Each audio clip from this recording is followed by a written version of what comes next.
Now we are pleased to continue the conversation with our esteemed panelists.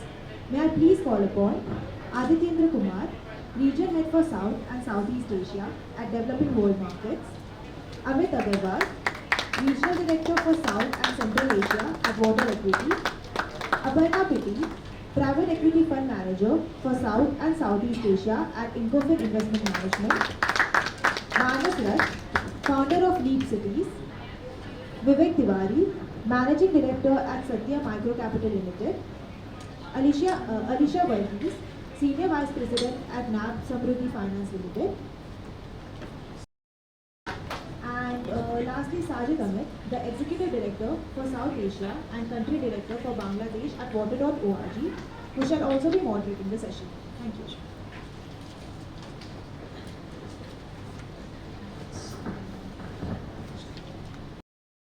This is a bit cozy.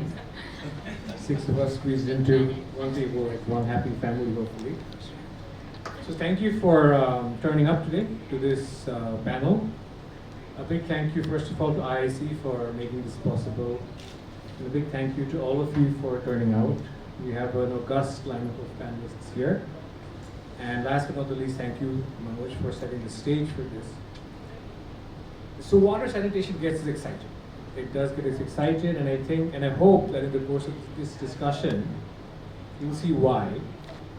I mean, not just because of the impact that I think this entails, but also because of the intersection with things that I think a lot of other investors care about, things like climate change, things like gender, of course, and the business of it all, because there is an investment opportunity in this larger space. So without further ado, maybe we can quickly do introductions. So my name is Sajid Amit. I work at water.org, as has been announced. So can I start with you, ma'am, and we'll just quickly do introductions and then we'll jump into the questions. Yeah, so I'm Gaurangini and I'm heading operations of Satya Micro Capital Limited and based out at Delhi. So basically we are a microfinance NBFC and catering to the pan-India overall rural households with an active client base of 17 lakh customers. And our operational structure is covering around 25 states and we are operating in more than 55,000 villages as of now. Thank you, sir. Thank you. Thank you, Sajid. My name is Alicia and I represent NAB Samruddhi Finance Limited, an NBFC which is a subsidiary of NABARD. I head the business strategy and product development piece back there. We have an AUM of 1800 crores and wash is a key focus segment for us, one that we've picked back in 2021 with the handholding and support of our knowledge and technical partner water.org. So thank you to water.org team for the panel and the team of IIC as well. Hi everyone, hi, good to be here. I'm Manas Rath. I run a firm called Leap Cities, which is Leadership, Excellence and Partnership for Cities. We're an accelerator for growth stage businesses that are solving urban problems. We have a few companies in the smart water management and wastewater treatment in our portfolio. For about 10 years, I've worked with NGOs like Borda and Shelter Associates, who are also in the water, wastewater ecosystem, so across NGOs and businesses.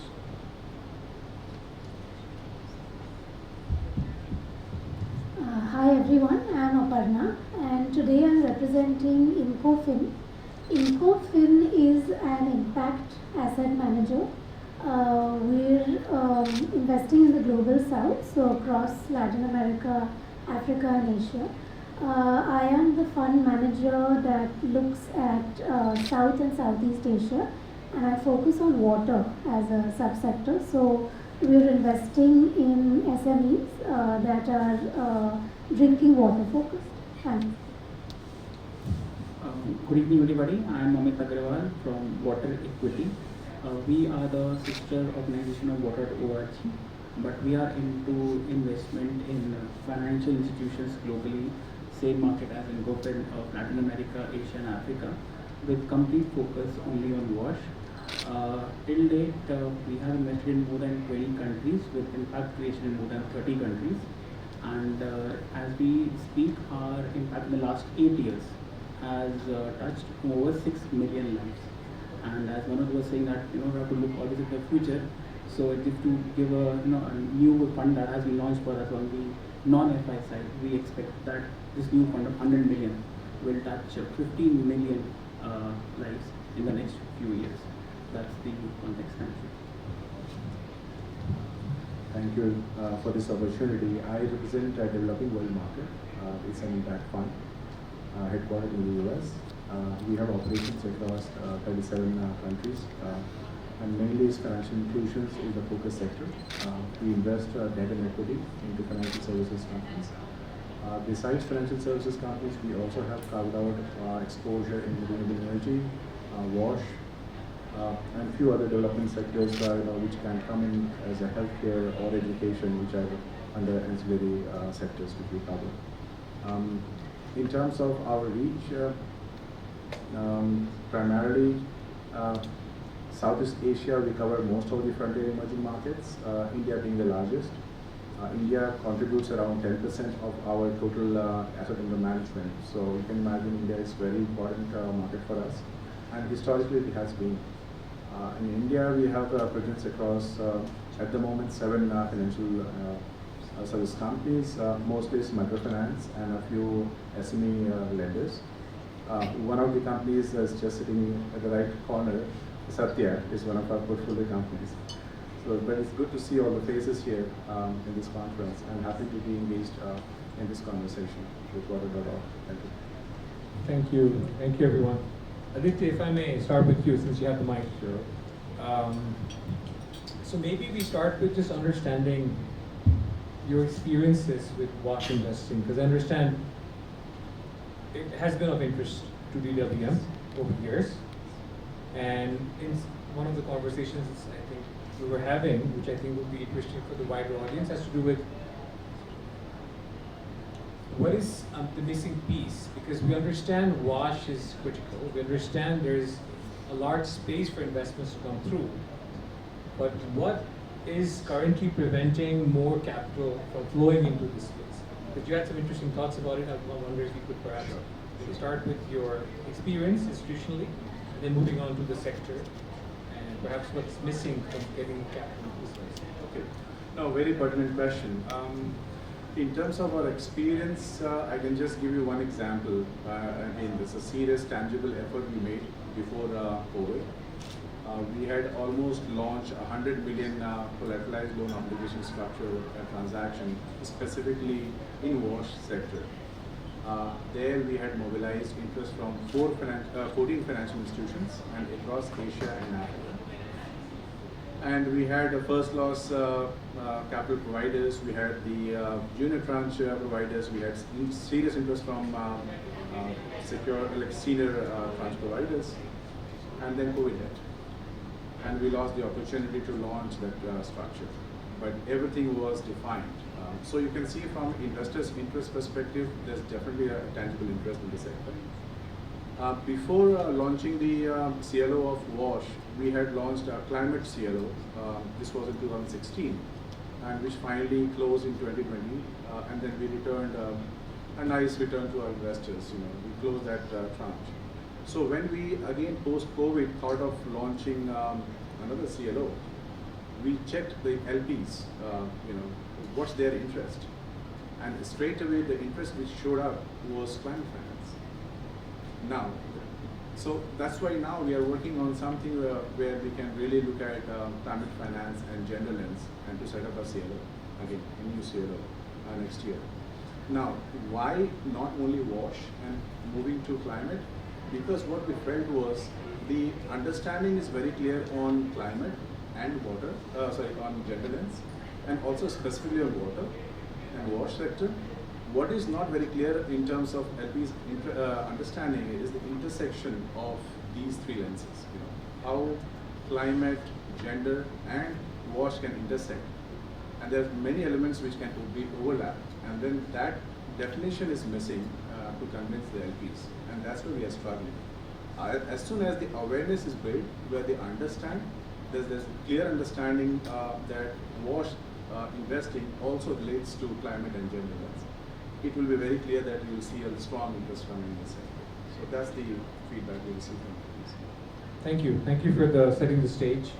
As most of you know, the title of this panel is Role of Wash Financing in Climate Action and Gender Equality. And just for the sake of the panelists, that's something we'll dive deeper into in our second round of questions. We'll try to test, this interconnectivity. Perhaps a discussion with all of you. Amit, if I may move to you. Interestingly, the sequence I have in my notes is here's the sequence on this. Probably coincidental. So Amit, so you have a unique vantage point as a dedicated wash investor, and of course water equity. And I try to say this with objectivity, as of course been a pioneer in many ways, especially in South Asia. So it would be interesting to know from you, perhaps if we could go a little granular and maybe talk through a case study of a successful wash investment, and in terms of perhaps the challenges you foresaw or anticipated, how those were overcome. It would be interesting for us to dive a little deeper and hear from you for the sake of the audience and how that worked out, and some lessons and key takeaways perhaps you can share with the rest of the audience about one or maybe a couple of successful investments that water equity has made in India. Thanks, Sajid, for that question. So just to continue your point, what you just said is not related to your question. One, we are also in the process of raising the next round of funding, and that's the same feedback that we are also getting. So I'm just collaborating what you're saying. So it's a genuine issue, but at the same time, just moving on to the partner side, like when we entered this field, of course, the first set of financial institutions that we could hit we could partner was, of course, the microfinance institutions, right? Because they are the closest to the people who need this loan. But the problem there is on the flip side. They don't think that they need this loan. It's very intuitive. It's very counterintuitive. It's like just close your eyes and believe that wash is one activity which every person has to do on a needs or does on a daily basis multiple times a day.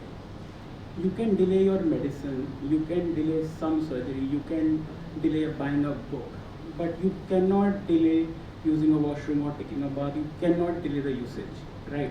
So it's very counterintuitive when you talk to people, and when we started partnering with MFI, right, in the beginning, they are like, but how do we convince people that this is the way, that this is something which you need a toilet, you need a bathroom. Of course, as Manoj said in his opening remark, that the Prime Minister of the country talking about these things, we had social awareness program, that helped. But to change the mindset of the borrower that this is a need which is quote unquote not an income generating loan, but an income enabling loan. So just to give you a statistic, based on our estimates, every day globally, women unfortunately are the target who have to go and fetch the water and do those things. They invest, or for lack of a better word, waste 200 million hours daily for this activity. 200 million hours. That's like 8 million people on a daily basis just doing this over day in day out, right? And we are investors. Everybody loves the the time value of money, but just to corroborate the money value of time, this means annually an opportunity lost of $260 billion. 260 billion. That's like almost like 8% of India's GDP right now. So those are the mind-boggling numbers. But so these are the kind of losses we are looking at. But to convince the borrower at the lower end, we had to really go down and tell them that this is the kind of one that will help you. Why? It will save you time. It will make your health better. It will serve your family better. Because if your health is gone, you have to invest more. If you have to spend more to get the come out of that situation. As we say, the poor family is just one sick day away or one hospitalization away from real poverty. So those were the kind of education that we had to give them. And of course, the microfinance institution also had to be convinced that this is a loan in which you will be able to see a real impact change, because slowly and slowly the microfinance institutions had also to be trained and aligned in the value that what you are doing is really great, because of course they have changed the landscape of the country in terms of providing credit to the bottom of the pyramid, but this is also going to add to their social costs. So this was the kind of training and investment which I had to do both at the borrower level as well as at the our intermediary level. So this was on the microfinance side, but similar challenge we face. I'll just take one more minute on when we went to the SME-based financing companies. Now there, what happens is the loan is not to an individual. There, the challenge for us was to how do we calculate or quantify the impact which we are doing. I'll be honest, that exercise is still on, because in SME lending in India or in Cambodia or say in Nigeria or Africa, Uganda is very different. What we call SME here is not SME there. What we call SME there is maybe a corporate loan here. So that challenge still exists, but slowly and slowly when we talk to the FIs across the world, there is I would say some acceptance. I don't know, this is a serious issue that we have to work towards. I think in the last so many years I can see that change. Like I have been associated water equity in 2.5 years, I can see the change in the number of audience, in a panel who are interested in this topic. When this happened 2 years back, I think the number was half. So that clearly shows that somewhere or the other that change is happening. So I think that's one barometer to look at. Well, thank you. That's definitely true. As the scale picks up, I mean, in general, just through water resource work in India, more than $2.5 billion have been mobilized just through microfinance institutions. And this is, of course, the approach we have is a bit different. It's mostly technical assistance based, but there's clearly interest and it's growing. And as they say, it just requires a few of these companies to get bigger and bigger in their wash lending, which is already happening for more funds to be crowded in. Aparna, on that issue of funds, so what I wanted to perhaps engage you on has to do with the fact that you also have a very unique vantage point. You are deeply interested in WASH, as is evident from the work and several conversations we've had with Incofin. And you also take on an equally challenging space, which is of enterprises, and a very challenging instrument, which is equity. Even saying, just thinking out loud about these challenges make me think, make me wonder, and I'm sure this wonder is perhaps shared by the audience also. So what has been your experience with the space of WASH enterprises? I assume there's a certain amount of patience required from some of these more SMEs, and what is the return profile you seek? How has the experience been so far? What are some key takeaways for the audience, if you want to just take us through this very unique approach Incofin has implemented? Thanks, Ajit. I think I'll just set a little bit context about what we at Incofin are doing with water. It's called the Water Access Acceleration Fund, and I think it is, like I think Sajid mentioned, we are a pioneer fund, but that is only in the space of drinking water. So we are not doing waste, we are not doing wash generally. It is only drinking water. And the thesis of the fund is to focus not only on quantity but on quality also.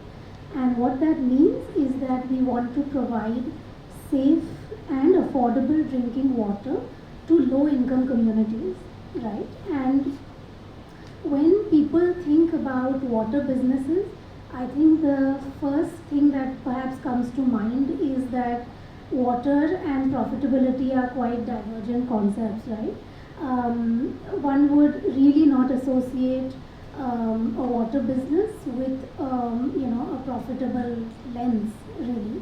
So what we're trying to do through the Water Access Acceleration Fund is, number one, demonstrate financial viability of SMEs, because we invest equity in small and medium enterprises that are anywhere in the drinking water value chain. That's number one. Number two is that as WAF, we're a blended finance facility, which means that we are getting capital from family offices, from BFIs, from corporates, all having different return and impact expectations, but we are bundling that up into one facility whereby we onward invest in equity, right? And the third thing is that we want to be a catalytic investor, which means that at the point that we invest, it should be a signaling effect to mainstream investors that water businesses are worth investing in and they can produce commercial returns. So this is a little bit about what the WAF does. But just coming back to your question on what we've learned, I think three things that I want to point out specifically from a private equity investment experience. One is that we always focus on the founder, right? At the point where we enter a business, the business might look totally different from what it looks like at the point we exit, right? So having a founder that is aligned not only with your financial return but your social mission, I think is extremely important when we are assessing businesses. And that's been my experience, that when you have a founder that you can align with, I think that's sort of half the battle that's won. The second thing is that the in the water space, in the wash space, what we typically see is that there are very early stage technology businesses that are sort of piloting innovative technologies and products, and then there are these really large infrastructure projects, right?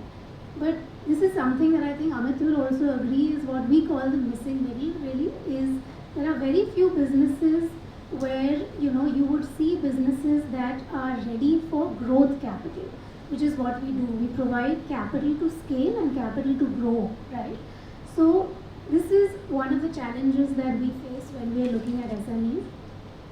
And I think the third thing is that in terms of the market and the general, I would say, the scalable business models, at the end of the day, we all want to create impact but at scale, right? So finding SMEs that are scalable in a financially sustainable manner, I think that is one of the keys to, I would say, long-term investing in SMEs. Thank you. Yeah, absolutely. That's the discernment, I'm assuming, that is needed to understand what is scalable and what sort of leadership is at the helm. In the subsequent round, we can get deeper perhaps into the interconnectivity with the climate and gender. With that, if I may kindly bring in Alicia. So, Alicia, as you are well aware, MAPSAM has been a wonderful ally in our journey, and we are very fortunate to have received the support that we have, and you've of course played a significant role in being sort of a lighthouse in the sector from the government perspective. And you've achieved scale. MAPSAM has achieved scale. So my question to you then is, perhaps just help us think through what is the space you see and how it's likely to evolve in the future. Do you see the space of wash investing growing and becoming bigger, encompassing more MFIs, raising more capital from capital providers, bringing more SMEs into the picture? Given your journey so far, how do you see this evolving? Thank you, Sajid. So a bit more context on how we've evolved so far. We started off the wash segment, as I mentioned earlier, 3 years back in 2021, and has since grown strength to strength. We started with funding MFIs, and that seemed like a low-hanging fruit, and the product at that point in time was all about toilet. Of course, the conversation now in water is beyond just toilet. Then we had the handholding and the support of our technical partner, Water.org, and we did a lot of climate awareness campaigns, technical programs. We enabled the teams within and our partner teams to kind of pick on this product. We still were making traction only in the MFI space. Somewhere in November last year, we launched something known as the Climate Ready Wash program, and we've dedicated around 230 odd crores of funds towards that, which will obviously be supplementary to the 360 crores that we've done already. We realized along the way that SMEs, it's hard to track the SMEs in the wash space, and we did a lot of capacity building on that front. developed some material, tried to tie up our NBFC partners who are in the MSME space with our technical partners so as to be able to build pipelines. But for reasons that Aparna and Amit mentioned, we couldn't make through because we're looking at it from a typical lens of profitability and net worth, and because of the initial heavy capital and the long gestation periods, in many of the cases the fitment wasn't just happening. So in all likelihood, the translations were happening further down to wholesale lending, to onward lending, and further onward lending, again going back into the MFI space. And then we realized that this will not work unless we develop proof of concept at our end, and we developed a project policy. In fact, we heavily borrowed from the existing policy and tried to tweak it a bit, and developed a policy that would actually cater to the end MSME client, so as to be able to tap that area. So this has been our transition journey, and a lot of it is still work under progress. To answer your question more specifically, I think what's the idealistic future that we would expect of Wash? I think it would be where Wash is it's not Wash investing anymore. It is just investing, and it's no more clubbed under niche within an impact space, which is again considered niche. So I think that would when it would come of age. So today, as NAP Samruddhi, today at the point where we are in with years into it, and I call us toddlers because of the number of years we've been in, but we are taking to the space with a kind of exuberance of a toddler. So I'm quite bullish that the future of Wash looks quite bright because the use case is established, and we were discussing earlier today that I was telling you that wars are being waged over water, and you corrected me saying it's not in the future, it's already happening right now. So there is an established use case. It's only about how we can productize this. For instance, we never spoke about deep tech or data-driven underwriting in the space of Wash, but it's very much there. So today we are seeing some of the profitable MSMEs in Wash, which we are actually looking into, and are actually into deep tech products. They've been able to make successful modules of it and have been profitable from the day go. So there is a use case. It's about tapping it, making it into a scalable model, and further escalating it from there on. So I think having the right products from an implementation standpoint, having the right products from a financial standpoint, and awareness that is seeping through all of these areas. And when I say the right products is be able to understand that social ROA in the end of the day is going to translate into financial ROA, and then pricing your product accordingly. And you can call it fancy names, whether it's a blended capital, whether I'm bringing in equity, or if it's technical assistant grants, or it is guarantee-backed capital.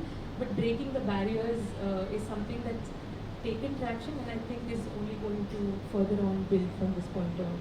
And if you're going to ask me what my wish list would be for the end use case, it would be to have a marketplace of sorts where all of the multi-level collaborators who are in the Wash space, can come seamlessly to integrate one with the other. And like I said, it's investing and not Wash investing anymore.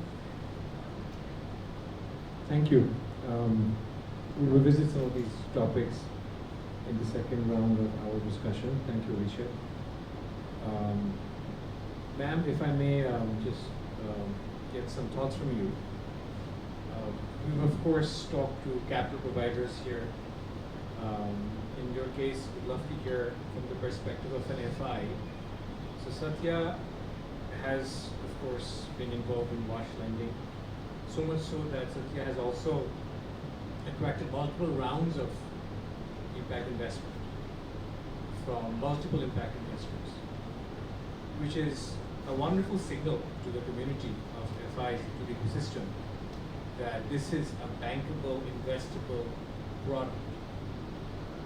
Could I request you to maybe take us through your experience and in scaling water sanitation microfinance? Water credit is the term that we use internally at Water Court, but for the audience, microfinance in water sanitation. And as you have scaled to the point that now you've raised multiple rounds of investments from impact investors.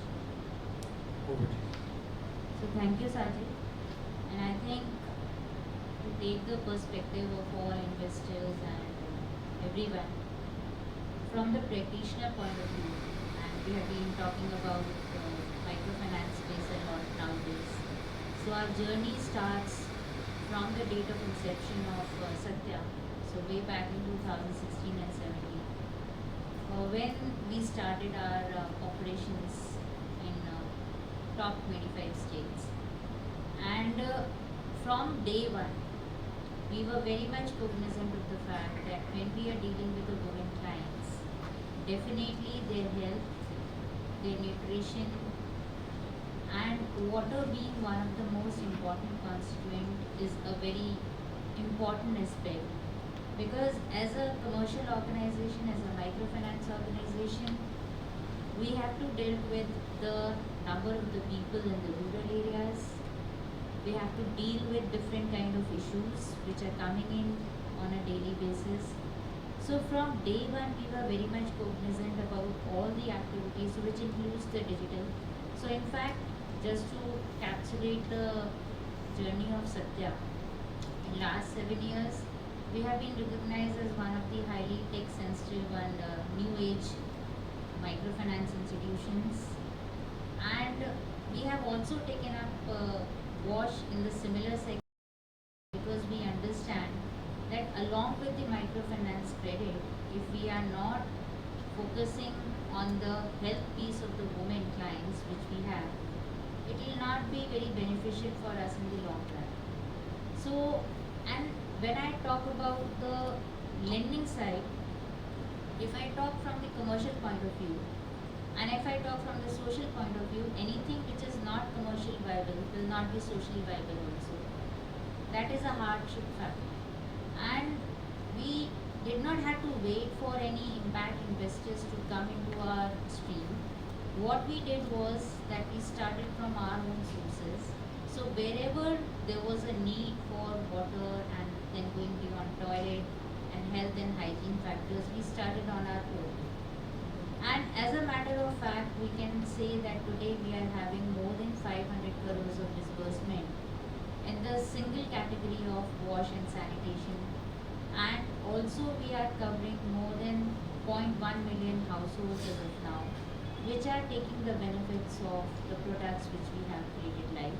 And of course, water.org came into our journey in between, and they helped us a lot in making us aware that what all kinds of techniques which we can develop in the field, what all kinds of products which we can implement in the field, plus the kind of training awareness which we were able to create amongst our own employees. Because one positive thing is that we have 700 branches, brick and mortar in the field.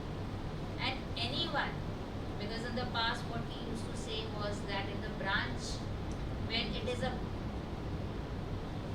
bank-led model versus microfinance-led model, the look and the feel of the branches are sometimes what customers are familiar of, and any kind of product which they require, it is there. And what we realized was that microfinance per se, and if I club wash put together, the demand is very high in many states. For example, you talk about UP, Bihar, you talk of Rajasthan, you talk about southern India. There we saw that many people are coming out for these products. And it's the similar journey, because we did not isolate it, we did not keep this product in silo. And we implemented in the main stream into our operations. So in our induction, we speak about our wash product. We make our videos, we make our branch teams aware about the importance of this product. And at the same time, it is one of the most critical part of our refreshing programs. In fact, in some of the states, we have implemented as one of the appraisal measures also. So for this, it's not only at the bottom or it's not only at the top, it is there at every level of the operational structure. And that is why we were able to make such an impact that today we have many, that's what Sajid said, that today we are having multiple rounds of investments. Why? Because they come, they visit our branches, they meet our teams, and then they figure out, yes, the importance is there. Because the first thing is creation of a need. And the second thing is making people aware and importance that yes, this is one of the focus product. So you will see our branch teams talking about this product specifically, and not only specifically only about income generation role, because what we can see is that this product is directly connected to the income generation abilities. If we have the health, if we have the health of the household in a perfect manner, definitely we will have the complete household. And it is also giving us a very big contribution towards the women empowerment in all matter perspectives, be it financial one or be it economic one, whatever we can say, that is there. So for us, if I talk about our more than 55,000 villages, and in fact, Mr. Vivek Tiwari, who is the founder, he has always said that when we are operating in 60,000, 75,000 villages of such kind, even a small loan product, even one loan product, in a month creates 65,000 clients for us. So that is the way how it is implemented in our field scale operations. Because we have to understand that going forward, when the microfinance, and you all are looking at the microfinance space very closely, lot of things keeps on happening every 3-4 hours. That's the, I would say, mainstream microfinance. Every 3-4 years something happens. Lot of regulations have come out, and the space is changing for a better way. It's becoming much more regulated. It's almost 100% regulated. Like when you talk about the financial institution, it is one of the sector where every process is regulated by the RBI. So when we talk about all these perspectives, then this product comes to our foray, and even regulator recognizes a lot that yes, we are working for the social needs, and of course the financial inclusion is not only about credit and not only about savings, but it also talks about the health, the sanitation, and wash being one of the most important part. So I think today the fact of the life is that yes, the lot of impact investors are coming, they are picking up as a specific business model, and then they are delivering to us. And we have been making it successful, and thankful to all Water ORG efforts, and with their cooperation we have been able to make a dent. Thank you. Thank you, ma'am. Thank you for the shout out as well. This is probably.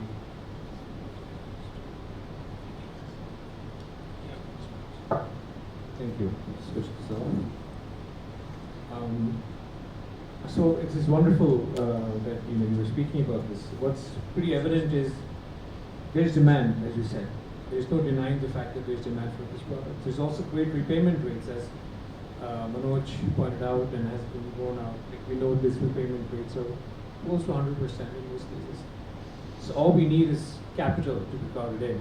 And of course that's easier said than done, because capital tends to follow capital. There are themes that attract the capital. EV, for example, is a relevant, of course, theme.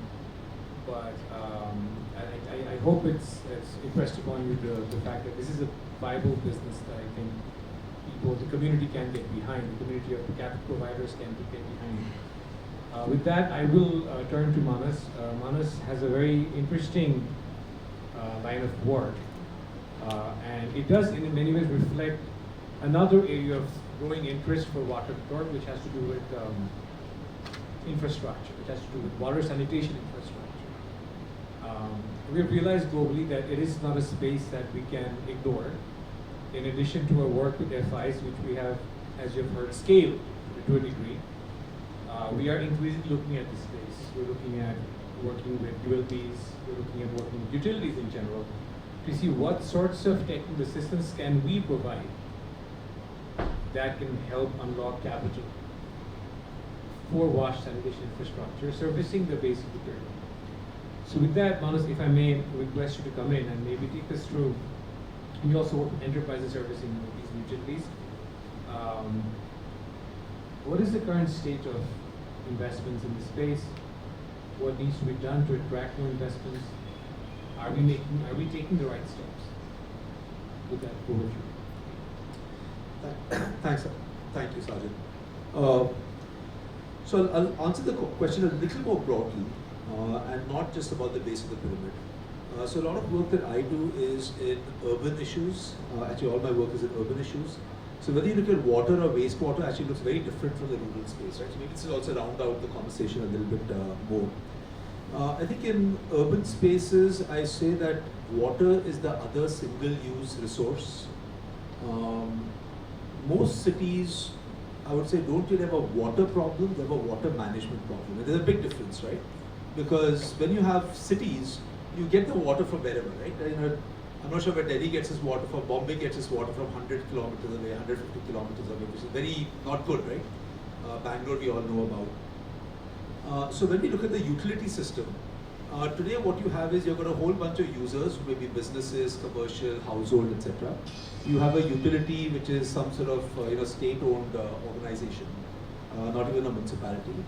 And they're pumping this water, and then you've got all these various agencies, they'll pump the water, transport the water, sell it to people, and there's a lot of politics about what you can charge them. But today most cities actually are not doing too badly on cost recovery on water, because as the economy has grown, the commercial sector has grown very fast, and they pay a lot more for water than households. And also you're getting more metering, people are paying, if not, even if they don't have telescopic rates based on usage, they're paying a flat fee. So 60, 80, even 90% cost recovery on water supply in cities, right? But quality of service is not very good. Reliability is not good, especially for low-income households and smaller cities. You'll get water once a week, once in 4 days. So then people have to spend a lot more money boring, wells, private bore wells, which is expensive. And then that will run out in the summer because groundwater levels are dropping and all these other issues. Now I think in businesses, now one thing, and I'll be kind of a little brutal over here. Okay?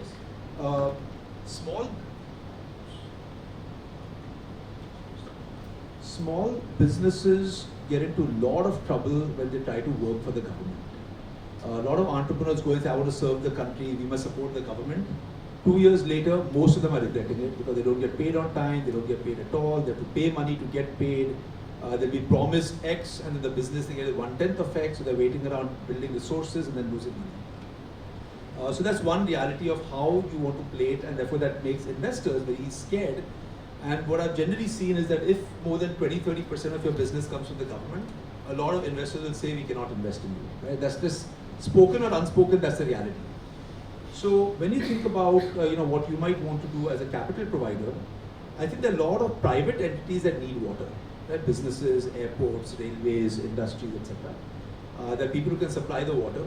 If government can be a regulator, manager, overseer, supporter, but not the actual customer of the small business, but you're selling water or you're selling your sanitation services, waste service or whatever to a B2B, you're selling to another business, I think that's a much better option, and it also makes it easier for investors to get behind the business, because your company that you're investing into is selling to another business. Sometimes they'll be big businesses or small businesses, but the chance of getting paid and the transparency in the process is much greater. Now where there is also a need is to pull this whole ecosystem together is where NGOs or think tanks can play a role in making sure that the structure is well done, people are, the regulations are good, the rules are good, and that stuff happens. So I see an ecosystem where you have the government or the utility, you have an NGO sort of overseeing the whole system, you have a private service provider, a private customer, and then an investor coming in to make this whole thing happen. The other is the role of technology here. So there are about 4 or 5 companies in our portfolio who are in the water and the wastewater space. So Vision Earthcare does nature-based wastewater treatment. And this is what I said, we have a water management problem, not a water problem. Today, even in Bombay, probably 5 or 7% of wastewater actually gets treated and reused. It's ridiculous. It should be 95% by now, right? If you start treating wastewater and actually reusing it with sensible solutions and sensible technology, which is also not what we do, I think all our urban water stress will literally disappear. Like, I do not see a future where in cities at least you will fight over water. There should be surplus water, we should know what to do with it. But for that we need to get the infrastructure right. People have to be willing to pay a small price. Financial instruments have to support 30 or 40-year bonds to invest into this kind of infrastructure. And you need to have politicians who have the will to then tell people, look, you have to pay something for this, it's not going to be free. In Bombay, you have the ridiculous situation now when they want, as the population grows, they need more water. What is the debate? do we build a dam 180, 190 kilometers away from Bombay and then pipelines, or do we build a 400 MLD water desalination plant, both of which are ridiculous solutions, but the same money is not being put into wastewater treatment and reuse. So it's literally like we want to continue this single-use mindset of keep taking from the environment, keep dumping the polluted water into the rivers and the sea, and not treat it and reuse. So I think, and you're seeing Boson, Whitewater has raised money, Fluxgen, which is a smart water management company, they have raised money, equity money. Vision Healthcare has raised debt. So I think water. Money is flowing to the water sector, but as long as government is not your primary customer, then money doesn't flow, right? That's which is sad. In Telangana and Andhra Pradesh, we suggested this idea. ASCII put it together. So again, government entity. We said fecal sludge treatment plants, bundle it together and give 10 towns at a time. And people took packages. So the contracted by the state government. State Bank of India will not finance the private parties who won contracts from the state government to execute this, because they say, look, 3 years is a 15-year contract, 3 years from now, state government changes, we don't know if we get paid or not. SBI will not give 20 crore loans for infrastructure. So you have a lot of problems in this, right? That's the trust deficit, which is why I think getting private parties as the end customer is very important. We had a company where they were treating the wastewater, selling it to Bangalore airport, right? They got financed by private equity investor, by debt investor. They built the STP, they get the water from the municipality free of cost, the wastewater. This company built the treatment plant, they treat the water, they supply it to the airport. So this is another case, not the airport case. But it worked beautifully because the private party keeps paying them money, investors are very happy, and the municipality is happy because instead of them having to run a STP, which they will often not do very well and spend lots of money, they just outsource the problem to a private party. They don't have to pay a rupee for it, right? So I think that a lot of these models are there. Technology has to be used a lot more. Today, Fluxgen got the first contract for smart water monitoring through Cisco, and it was quite innovative, very creative product. But why is 2024 the first time this deal is happening in India, right? Why aren't we using smarter monitoring systems 10 years ago, 15 years ago, 5 years ago? I think a lot more will happen, and I think the space will open up. I hope that answers some of your questions. Yeah. Thank you. That's a very interesting perspective. Does any one of you want to share any thoughts on this perspective about? Okay, that's fine. Thank you, Manas. I have a point. Sure. To Manas, totally agree on whatever you said. Very relevant points on the stormwater management, on sewage management, and that is a pressing issue for sure. Slight disagreement on the government piece, not because I indirectly represent a government organization, but I've heard contradictory views of PSU undertakings being very prompt with some of these solutions, in fact in a wash space. So we should probably connect offline and we can exchange some thoughts of that. So every generalization has exceptions also. So sometimes it could be an exception, but look, I think PSU is also a little different from when you're dealing with municipality or state government. So I would put PSU and government in the same bucket necessarily. Thank you for the exchange. We will move to the second round of questions. And in this round, so you saw the stage, so to speak, right, in terms of the wash financing ecosystem to the extent that we've been able to cover. Of course, we can continue the conversation after this panel and beyond. I would now like to get into this nexus, this intersection between wash and gender and climate. And in many ways, I feel like when we talk to our stakeholders, at least this happens to me, I feel like I'm just talking to the choir. I'm speaking to the choir, people who already understand this intersection, but then I meet others in the ecosystem, and then it's a rude awakening because they realize that some of these interconnections are perhaps not as obvious as I think. And maybe I'll start with just a very brief idea of the intersection that as I perceive it. So you heard Manoj, and I think you heard one of our panelists talk about how getting water in the countryside falls upon women, and that it equates to 200 million hours per day. And these hours are often difficult hours. These are difficult journeys that often women undertake by foot. And there's a dignity issue, of course, involved. Like when women do go and get water, it's not always, let's say, from a pond, it's also from a neighborhood village. where there's of course the question of dignity to go and ask for water from someone, right? Then of course comes the issue of getting access to that water, and we know social structures are such that oftentimes the woman is the last person to benefit from that water. There's a certain hierarchy in which that water is then used. So these are realities, and we also sort of see how in the case of Water Credit, the loan program or the loan-based program that WaterDork has tried to pioneer, we do try to address gender, and we also try to evolve our thinking on the gender perspective to this. Gender also matters to investors because a lot of you will be aware of orange bonds and other sorts of products that are now coming in. We're trying to go beyond, and not just in the orange bond space, also I think most of us here are trying to think through, let's go beyond the fact that, microfinance institutions service women. What else are important? Do we have women representation in the product teams of microfinance institutions, right? Because these products are catering to women. Are women making decisions that are affecting women? Are women in the value chain of this process? To go beyond the fact that there's money in it, frankly.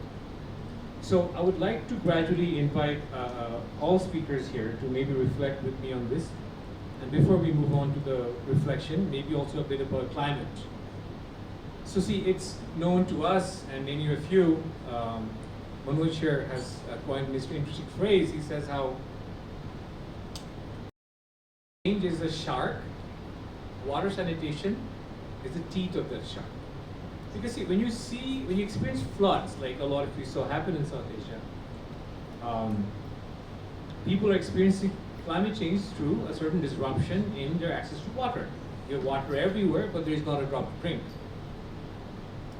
Droughts, of course, has to do with water. Even forest fires have to do with water. So a lot of climate change is experienced through wash.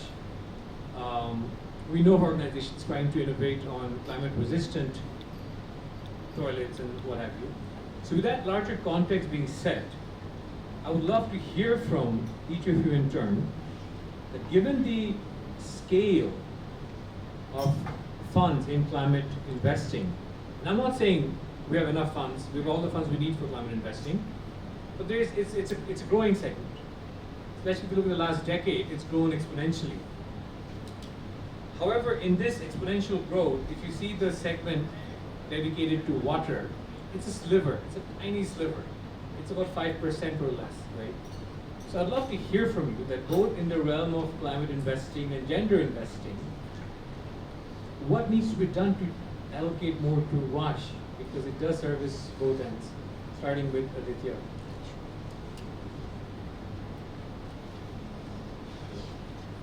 Hello. It's okay. Thanks, Ajay.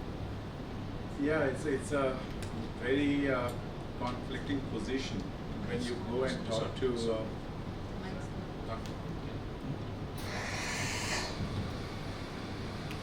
Hello. Yes, that's good. Yeah, I was saying that when you go and talk to any investees, I'm using this terminology from my perspective. Suppose if I'm going to talk to any microfinance institutions, and we say, okay, what kind of end borrowers you have, what kind of businesses you are financing, what kind of individuals you are financing, and then they say, yeah, we are financing women borrowers. A lot of them are women borrowers. The household income has really increased. There is a guarantor coming.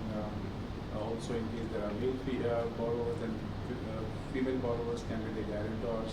So, on the gender lens, it becomes very simple to justify that. Okay, in the microfinance sector, if you look at from gender lens perspective, these are all eligible borrowers, and we can easily pool those assets and market it as gender eligible loans, and you can attract capital from LPs.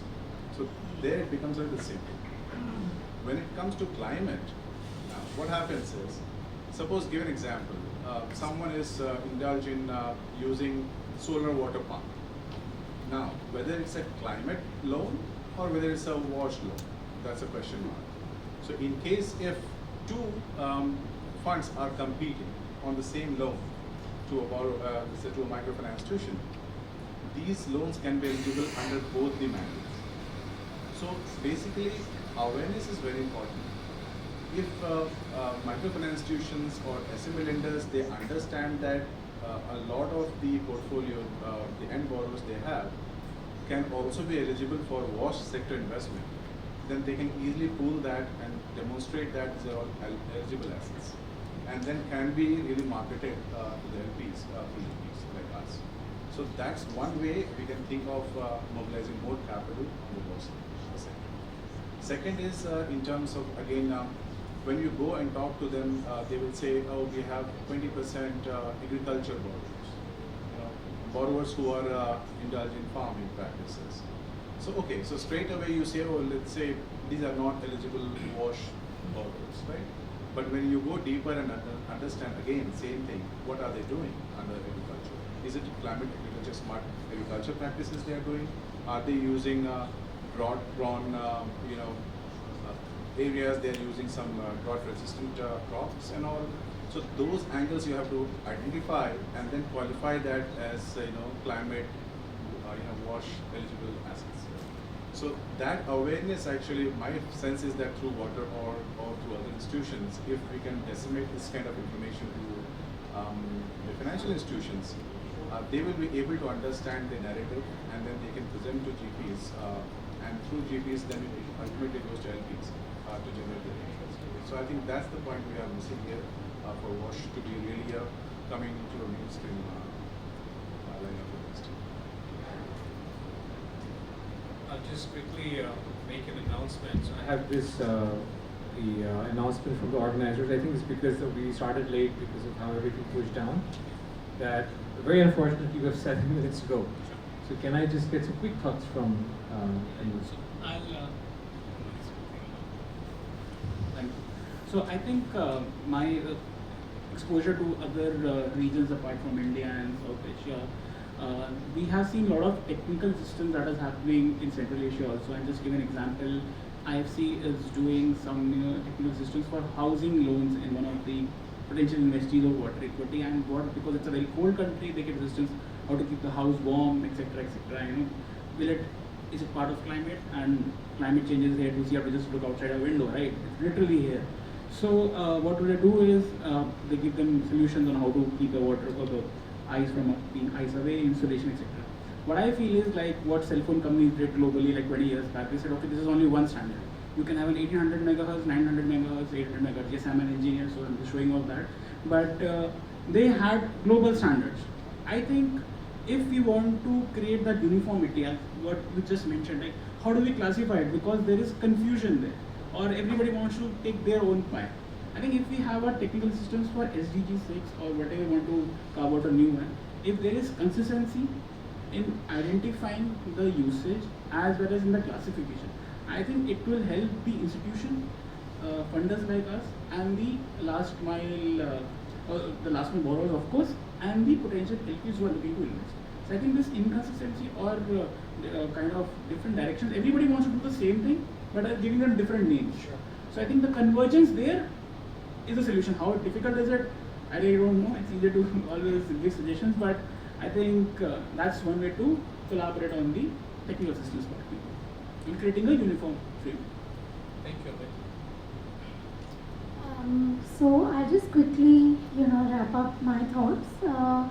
So I think as investors, when we are talking to our LPs, right, they have mandated us on certain impact parameters, right? Now, being a water-specific fund, we of course have volumes and number of beneficiaries as parameters that we need to look at. But our LPs have mandated us additionally to track parameters like increase in or decrease in absenteeism of the girl child in school, increase in attendance for children in Anganwadis, how much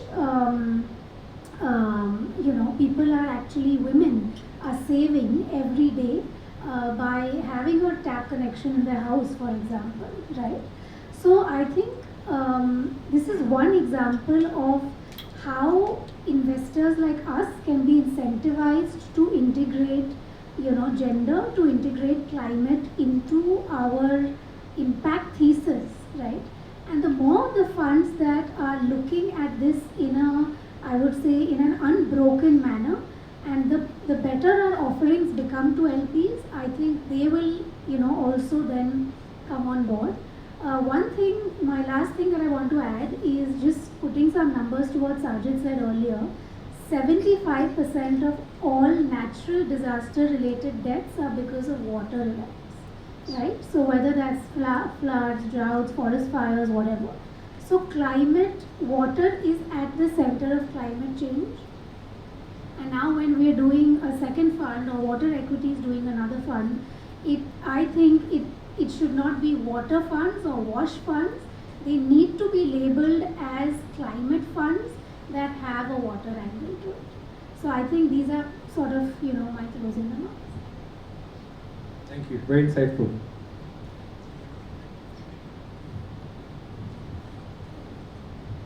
So I echo the same thoughts, what has been mentioned.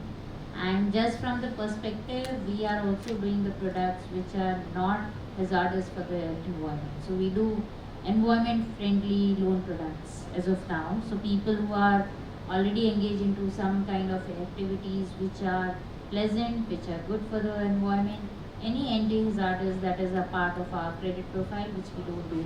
So from our own end, if we have investors coming up as water and plus climatic change conditions, so we are there. So our offerings are already there. We are already working into that space as of now. Thank you. So yeah, I think I echo what the co-panelists have said. Basically, just to quote one example, one of the fallouts of having water-related disasters is displacement of communities, and if a community is displaced, any financial product, any product is going to have a certain amount of challenges, recovery challenges. So to understand the close nexus or the interconnectedness between climate, water and gender is actually imperative to any discussion. And I mean, awareness to convert to intent, there has to be some amount of standardization on quantification, yet understanding that water problem is more a localized problem. There has to be innovative solutions to be able to map the quantification of the impact to unique solutions, and yet look at it from a standardized standpoint, I guess. Yeah. Cool. I think so water, waste, they affect climate change because waste is decomposing, waste is releasing methane. Water bodies have an impact on the local climatic conditions, and of course that climate change affects the water system through evaporation, droughts, availability, non-availability, fires created at dump sites. When it rains, you get leachate flowing into the environment, flowing into slums that live on the edges of landfills. So I think there's no doubt there's a strong connection. I think in terms of solutions where investors can come in, one is to help MSMEs who are the bulk of the manufacturing base in India, and therefore they also release a lot of wastewater into the environment untreated. To support them with products, with loan products to upgrade the infrastructure. But then here you run into issues like regulations are not enforced, so the business will say, why should I invest in this capex when nobody's going to actually come and charge me a fine for not doing it, right? So I don't think it's a simple matter of having more capital to do this. It is, I think the first step I would actually take is to enforce regulations better, both on housing societies, of water usage, industries of water discharge, and then say, okay, now what's the capital we need? Once the regulations are tightened and enforced, then what capital do we need to plug in? Otherwise, money gets wasted. The other is to focus more on reduce, reuse, and refill before recycling. We jump to recycling as a solution. That should be one of the later R's. So how do we reduce the amount of water and solid waste? How do we reuse materials and containers and packaging? Refillable is an excellent company in Bombay. Try to promote that, and I think more investors need to get behind these R's instead of going straight to the recycling part. So local reuse systems, and then can we design better products? We've already made a lot of progress in designing products that use less water. There's scope to do even more. Washing machine that can recycle water internally. It's invented, it's available for use. Now what's the cost has to be worked out, how do you localize the technology. Then how do you also design systems for not just women as users, but also women as workers. We have a lot of sanitation workers, waste workers are women, so the facility, the infrastructure they use, the products they use how do we design that? So keep it short, but I think that there's a lot we can do with climate sensitive design for in-wash. Thank you so much. And again, I'm so sorry to have had to cut this short, but we've heard brilliant insights. Uniformity comes through, KPIs, quantification comes through, as well as nomenclature, as has been pointed out, not to mention regulatory environment and having the right enabling environment. And thank you to the audience for sitting through this. We hope this is just a way of just getting your feet wet in this space, pun intended. But can we have a round of applause for all the panelists, please?